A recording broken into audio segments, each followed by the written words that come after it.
আসসালামু আলাইকুম। আজকে আমি রান্না করব কচুর লতি।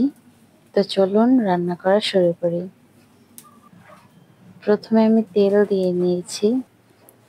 তারপরে আমি একটা আস্ত রসুন কেটে নিয়েছি। রসুনটা আমি ব্রাউন কালার করে নেব।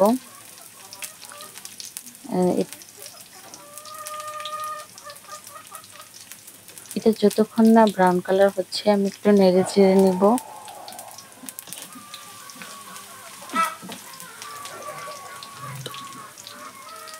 লতি রান্না করলে অবশ্যই চুলার আঁচটা কমিয়ে দিবেন। চুলার আঁচটা কমিয়ে দিলে এটা কড়াইতে লেগে যাবে না, খুব ভালো হবে। আমি ছোট একটা পেঁয়াজ কুচি দিয়ে দিচ্ছি।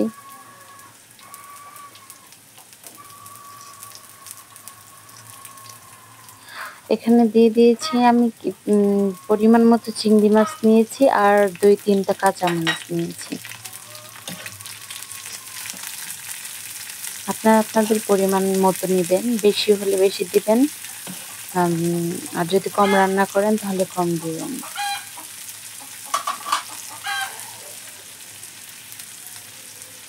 এক চামচ লবণ দিয়ে দেব।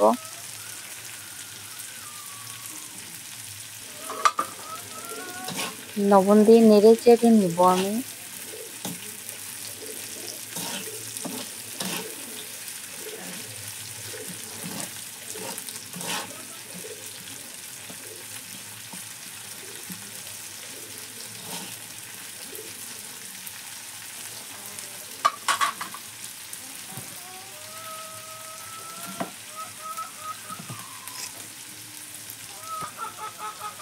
চিংড়ি মাছের কালার আনার জন্য আমি একটু হলুদ দিয়ে দেবো 1 চামচ, দিয়ে দেবো 1 চামচ মরিচের গুঁড়া।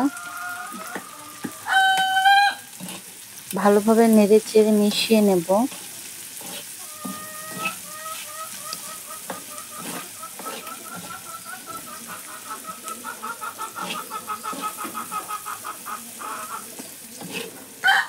আর অবশ্যই তেলের কড়াইতে রান্না করার চেষ্টা করবেন, যে কড়াইতে আপনারা যে ভাজা পোড়া করেন ওই সব কড়াইতেই আর কি এটা চেষ্টা করবেন।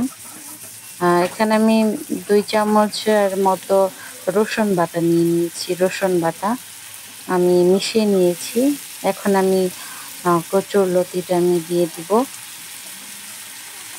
আপনারা তেলের কড়াইতে দিলে হচ্ছে কি আপনার এটা ভাজা ভাজা হবে আর রান্নাটা অনেক সুস্বাদু হবে।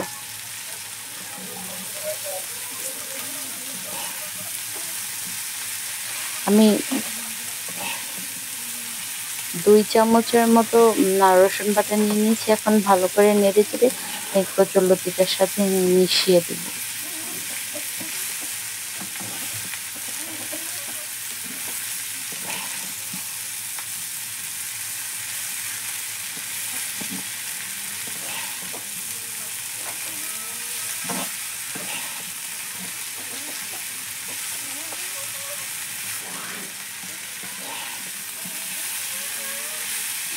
এটা বারবার নেড়ে চেড়ে দিবেন। আমি কিন্তু 2 মিনিট পর পরই আমি নেড়ে চেড়ে দিয়েছি, যাতে আমার কড়াইতে আর কি তেলটা না লাগে।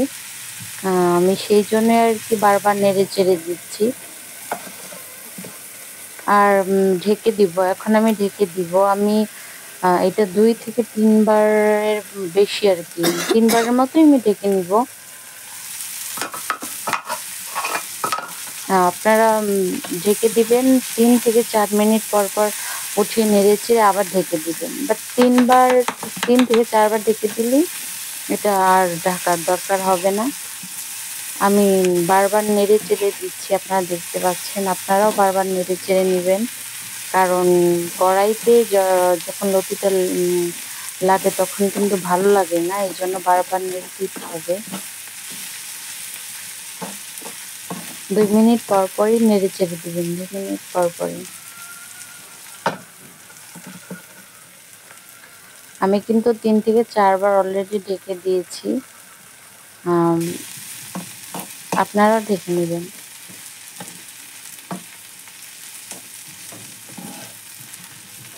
যখন দেখবেন লতিটা একেবারে নরম হয়ে গেছে, তারপর আর ঢাকার দরকার নাই। তারপর এমনিতেই আস্ত রাখবেন আর বারবার নেড়ে চেড়ে দিবেন, আর ঢাকার দরকার নাই।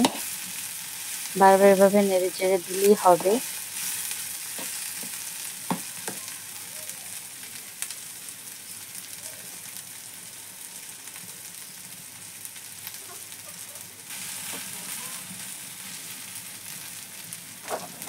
দেখছেন আমি বারবার কিন্তু নেড়ে চেড়ে দিয়েছি, অবশ্যই বারবার নেড়ে চেড়ে দিবেন। আর চুলার আঁচটা একেবারে লোতে রাখবেন, একেবারে লোতে রাখবেন। হয়তো কোনো রান্নাবান্নার শেষে আপনারা এই করবেন।